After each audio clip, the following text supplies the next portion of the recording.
raadiyoo sagalee Oromooti. Raadiyoon torbanitti guyyaa 3 wiixata, roobii fi sanbata galgala sa'aatii 7 hanga 7 fi walakkaatti karaa dambalii gabaabaa meetir baandii 16 yookiin kiilooheezii 17,850 yookiin oromovoice.org darbu amma jalqaba.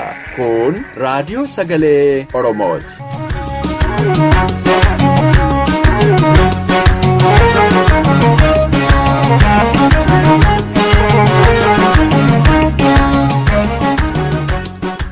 Akkam waltan dhaggeeffatoota keenya kabajamoo. Kun qophii keenya wiixata raadiyoo sagalee Oromoo irraatii yeroo kana kan isiniif darbu. Qophiin keenya har'aa oduu fi qophii xiyyeeffannooti. Muuziqaa torbees ni qabna. Qophii keenya beeksisuun kan si waliin turu Allammii Sooriiti. Haga xumura qophii keenyaatti akka nu waliin turtan gamanumaan isin affeerra amma gara oduuttan isin dabarsa.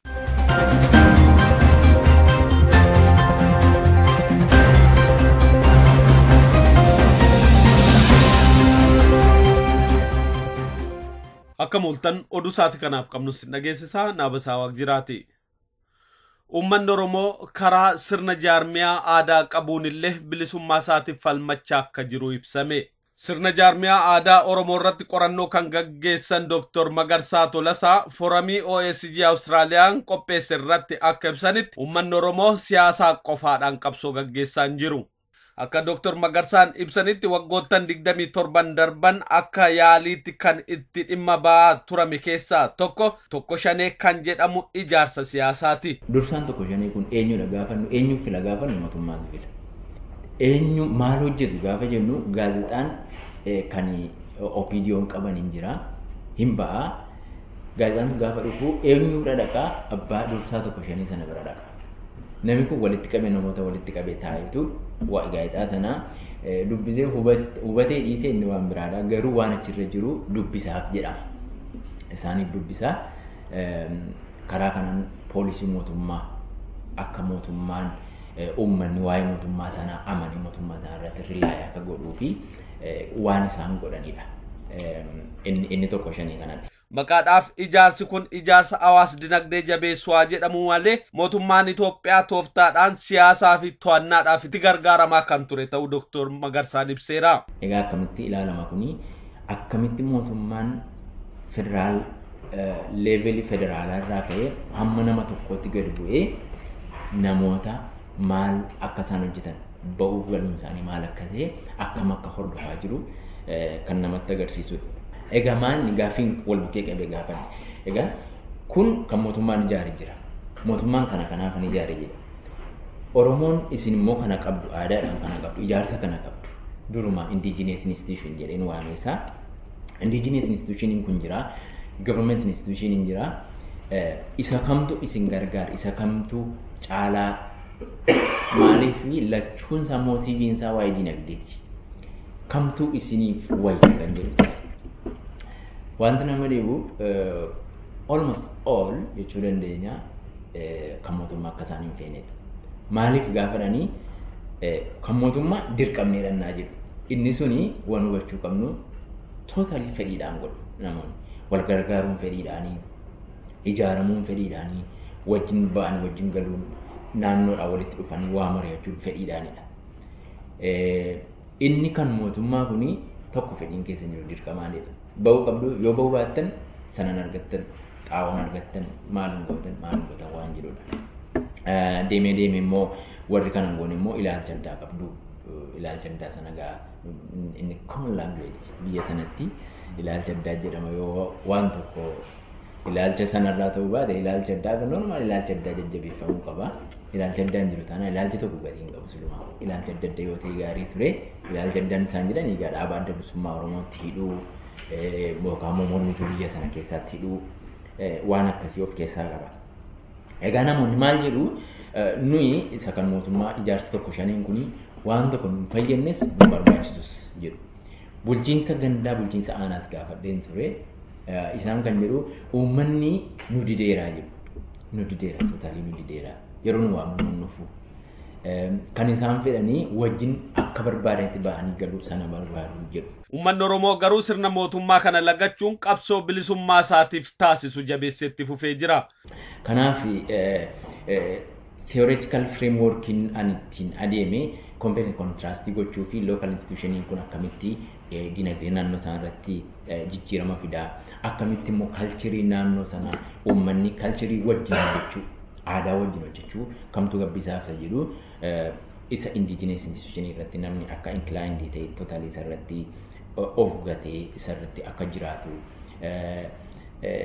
wanti baay'ee nama dhibu yeroo tokko nama tokko gargaaruudhaaf yookaan jigii yookaan daboodhaaf waamu guyyaa sanarra warri tokko shanees waamu akka namni achi dannee jechuudha.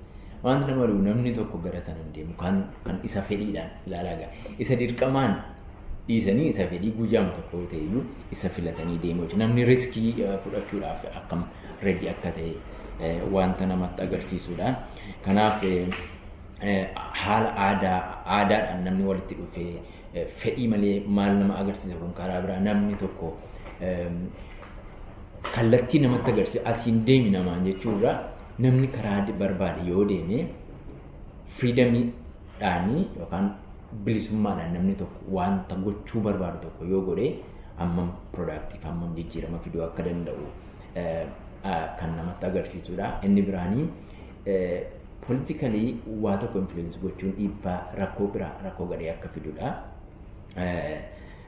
Namni jaallatee yoo fedhee duukaa bu'e malee fedhiidhaan dirqamaan sana godhe jedhanii nama push gochuun bu'aa akka hin finne kan argisiisu ture.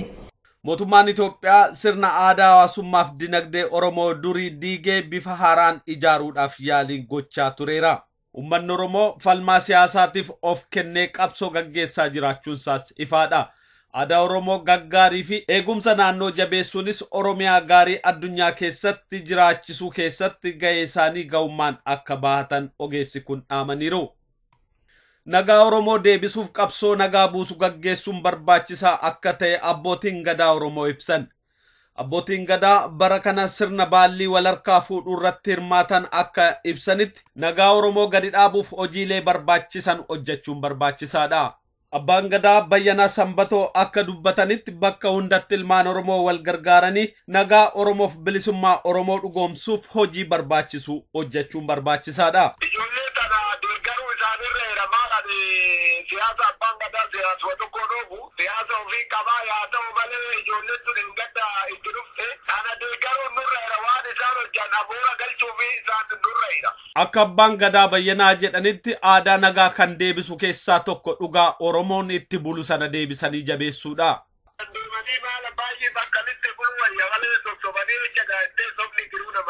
Hundee nagaa keessaa tokko kan ta'e sirna bulchiinsaa yeroo isaa eeganii walaannaa ofitti dabarsuu akka ta'e illee abbaan gadaa kun eeraniiru. Barana hin godaana irreecha dhufutti isaaf dabarsina aangoonu barana yaa'u sadee bultii lama godaansa jira. Duwwaan Oromiyaa ammoo gajaa waa lama tuulama afaan Oromiyaa adda adda. Kanaan Oromiyaa oggaa saddeeti oggaa jaatama. Ani tuulama ammoo bara dhufu kanan kennaaf isaani. Amma barana beelbaa jedhanii gadaa beelbaa fudhata wuran.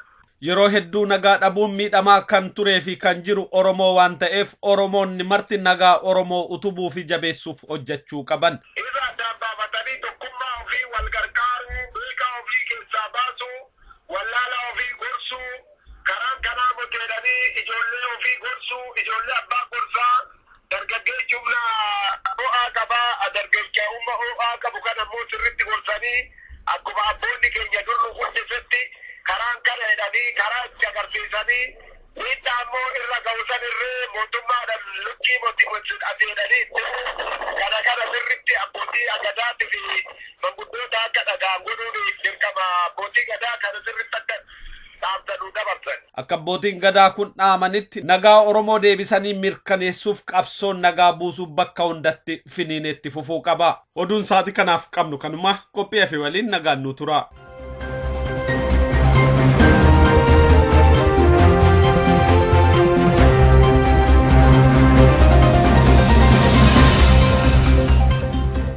Amma immoo qophiin kan wallee torbiiti. Itti aansuun sagantaa keenya idilee xiyyeeffannaatu dhiyaata. Amma gara walleetti.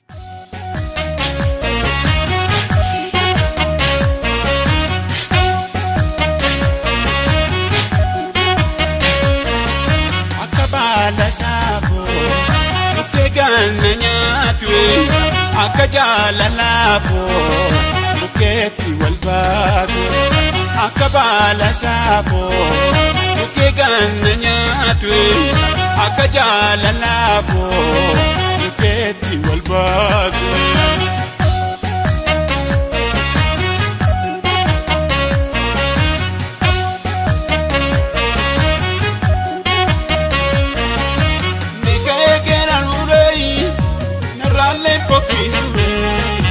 Gerari mana korsumi koyu garani nofsui ya papiti dadi koi ya harme ko hana koi kesena kana damtami na arguf tatafatai barota le gamadi kapane ko adadi jede tambari sokemi fira ko maridos kei fira ko maridos kei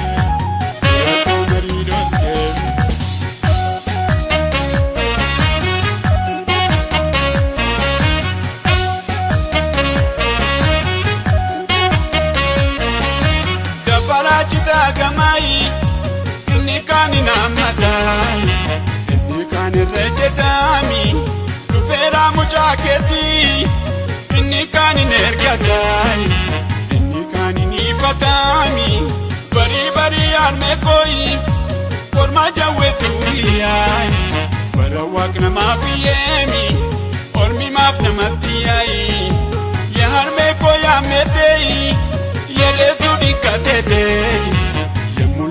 si farsumi irrafta mona gesai ya din carreza ya ayo din carreza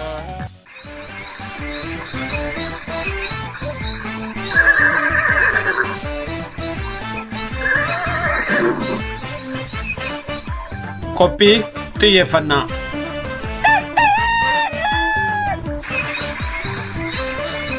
Akkam jirtu dhaggeeffattoota keenya.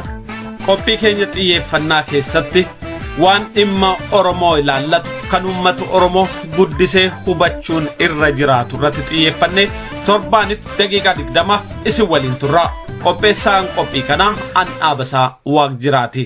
Itti dhiyaadha.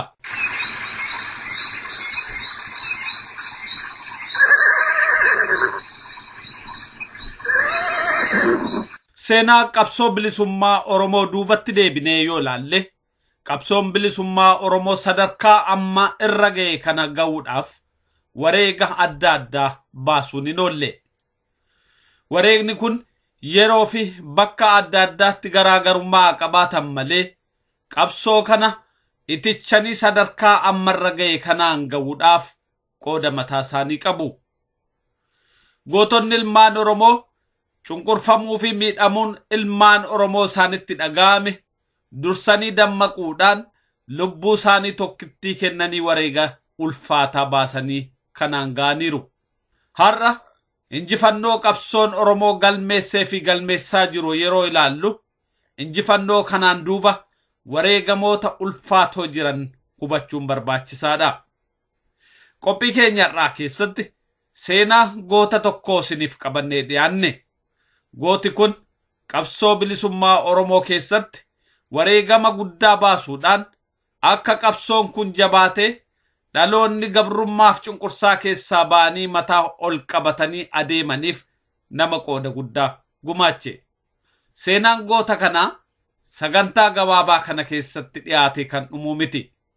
Haa ta'uti kanneen seenaa gootota Oromoo kaan qoratanii fi seenaa goota kanaafis adda baasanii qorachuu danda'aniif ka'umsa waan ta'uuf haga tokkorraa dhiyeessina. Muuziqaa kana booda itti deebina.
bara 1957 keessa ilmi Oromoo tokko Oromiyaa baa araddaa tokko keessatti dhalate. Ilmi dhalate lammiif haa ta'u haa guddatu jedhamee eebbifame. Guddatees haa beeku, beekee haa bulu, lammiifis haa ta'u jechuudhaan marabbaan itti reeffame. Lammiif ollaan marti dabaree eebbisuudhaan eebbi kun milkii ta'ee innis guddate lammii boonsuu eegale. Qabsoo diddaa gabrummaa barootaaf dirree Oromiyaa fi araddaawwan Oromiyaa keessatti deemaa ture keessatti hirmaachuunis nama guca qabsiise hojii boonsaa hojjatee wareegame ta'uudhaan har'a yaadatamaa jira. Ilmi dhalate kun fira callaa miti kan boonsee ture. Lammiin Oromoo akka mataa ol qabatee biyya isaaf eenyummaa isaatiin jiraatu kanneen wareega ulfaataa baasanii faajjii ta'uudhaan mataa ol qabachiisan keessatti ramadama. Gooti kun goota Oromoon hoggayyuu yaadattu, goota lubbuu isaa guddaa saba Oromoodhaaf gumaachee darbe. Jaal Buruusoo Boruu. Jaal Buruusoo Boruu miseensa adda bilisummaa Oromoo ta'uudhaan dirree qabsoo fi biyya jidduu nama hojjechaa ture. Kan dirree qabsootti seenee hidhannoo eegale immoo bara 1978 ture. Yeroo qabsootti dabalametti akkuma leenjii miseensummaa fudhateen damee siyaasaa jalatti ramadamee hojii barreeffamaa akka irree barruutti hojjechuu jalqabe. Bara 1979 yeroo korri godina ba'aa taa'u kora kanarratti barreessaa koree godina ba'aa ta'ee filame. Bara 1984 baatii adoolessaa keessa miseensonni koree jidduu kan godina ba'aa Oromiyaa walgayii gaggeeffatan irratti Jaal Buruusoo Boruu miseensa waajjira siyaasaa adda bilisummaa Oromoo ta'ee filame. Bara 1989 keessa yeroo kora sabaa adda bilisummaa Oromoo lammaffaa godhatuuf qophiileen adeemsifamaa turetti Jaal Buruusoo Boruu kora qindeessituu kora sabaa ABO lammaffaa keessatti filame. Walgayii kora sabaa ABO lammaffaa irratti barreessaa walgayii kora sabaa ABO lammaffaa ta'es filame. Walgayii kora sabaa ABO lammaffaa irratti Jaal Buruusoo Boruu miseensa waajjira siyaasaa adda bilisummaa Oromoo ta'eet marroo lammaffaa filame dirqama isaa ba'aa ture. Bara 1990tti hojii qabsoo bilisummaa Oromoo tan biyya Somaaliyaatti jaallan isaa kan biroo waliin ramadamee bobba'e.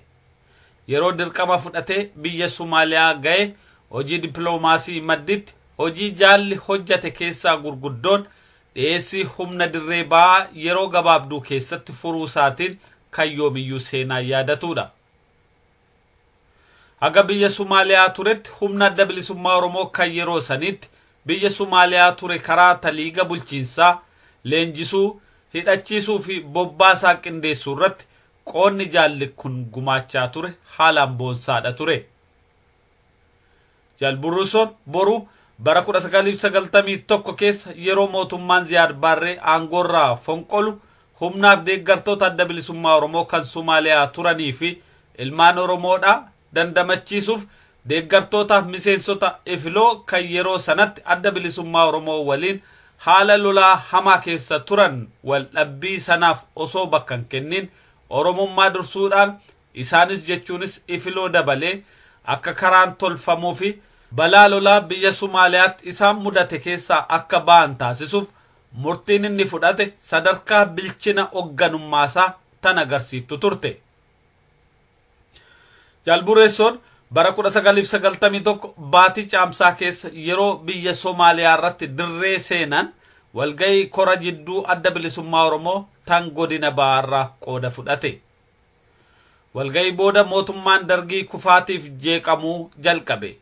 Haala ture kana ABO'tiin dhuunfachuudhaaf Jaal Buruusoo Boruu hojii naannoo fuula oborraadhaatiin hojjetamtu hunda dhaaba bakka bu'ee qindeessaa ture.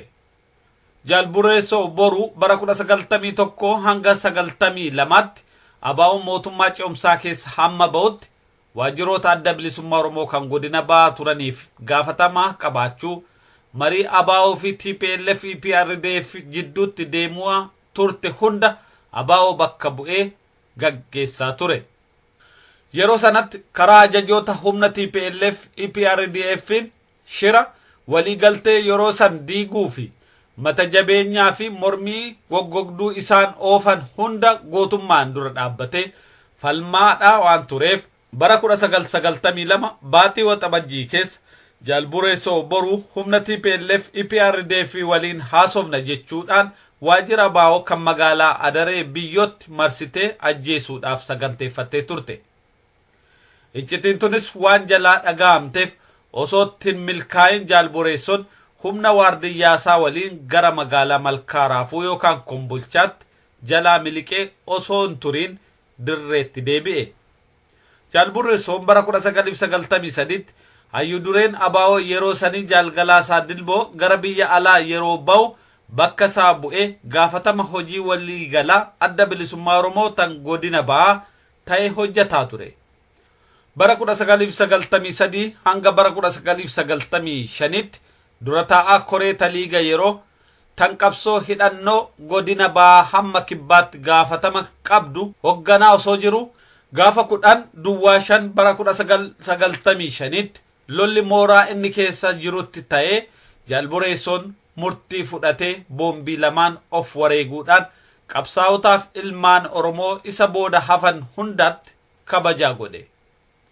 Jalbureessoo boru yeroo lubbuu isaa turetti miseensota woboo hogganootaaf deeggartoota adda bilisummaa Oromoo akkasumas uummata Oromoo kan isa beeku biratti nama kabajamaaf jaalatamaa ture. Jalbureessoon heera seeraaf sirna dhaabaa kabajee kabachiisuu irratti fakkii gaarii ta'ee hojjechuudhaan beekama ture.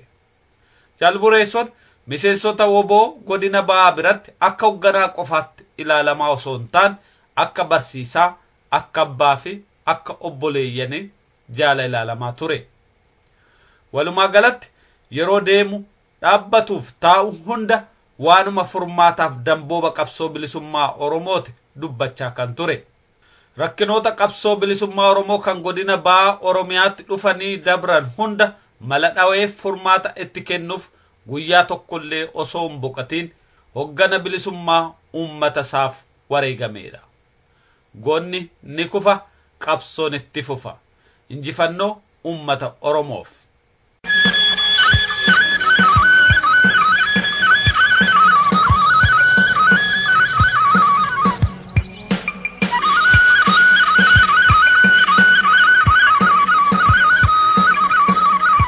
Irbuu shinniigaa imala dheertuu niyyaan halaalaa egeree iftuu fagootti ilaalaa mul'ata guddaa osoo deemanii hireen ammaattee kiyyoo seenanii maal goona garuu hireen ayyaanaa maal goona garuu gololleen seenaa if duuban maru seenaaf dubbanna dhaloonnaa baru harraa baratee itti wal qaru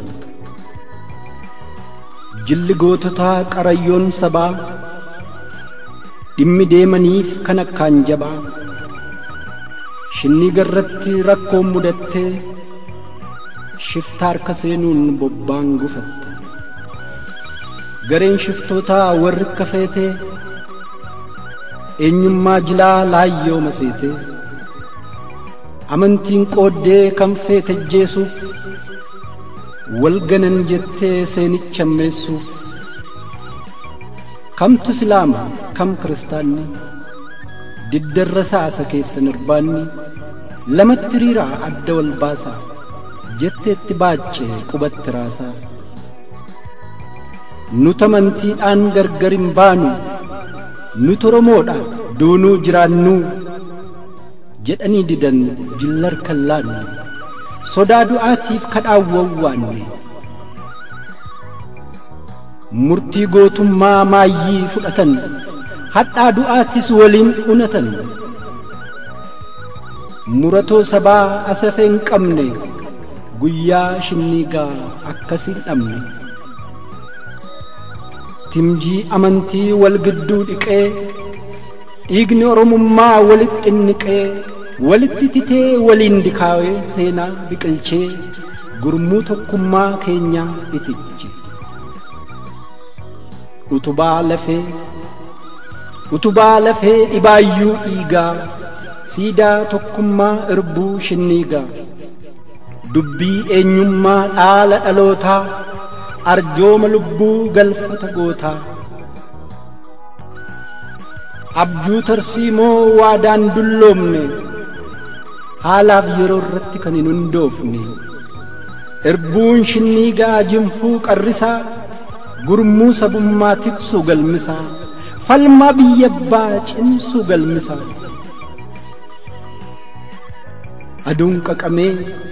aduun qaqamee gogee addaata amma gaalaa lallafee fakkaata sun lafee miti lafee namummaa dhaala dhalootaa siidaa tokkummaa qabeenya qaalii hundarra caala gatiin ni baasomtuun madaala sun lafee miti qabeenya keenya gaaf tokko noo lufuune ol keenya dhaala dhalootaa ta'ee tikfama asxaa gootummaa tahee ibsama dhaloota boodaan laalee onnata kaayyoo masakaa irraa tolfata dhaala dhalootaa tahee tikfama asxaa gootummaa tahee ibsama dhaloota boodaan laalee onnata kaayyoo masakaa irraa tolfata laalaa yaadannoo mudannoo badduu murtii gootummaa murannoo jabduu du'a faarfamtuu ta seenaa qabdu irbuun shinniigaa baraanuun cabdu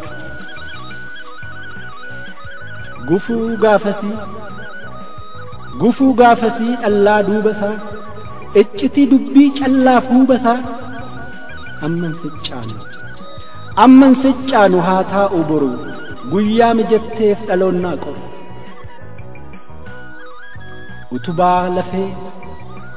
utubaa lafee dhibaayyuu dhiigaa siidaa tokkummaa irbuu shinniigaa ni kunuunfanna dhaala dhalootaa galfata nyaannu galfata gootaa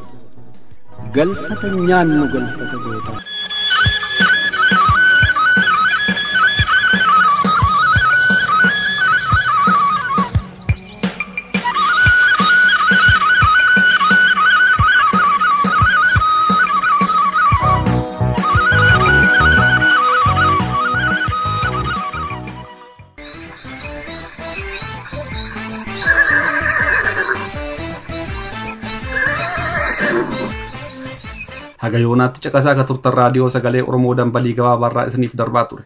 Daqiiqaa 30 waan waliin turtaniif hedduu galatooma. Qophiilee keenya roobiitiin hanga walitti deebinutti nagaan nuuf turaa horaa bulaa.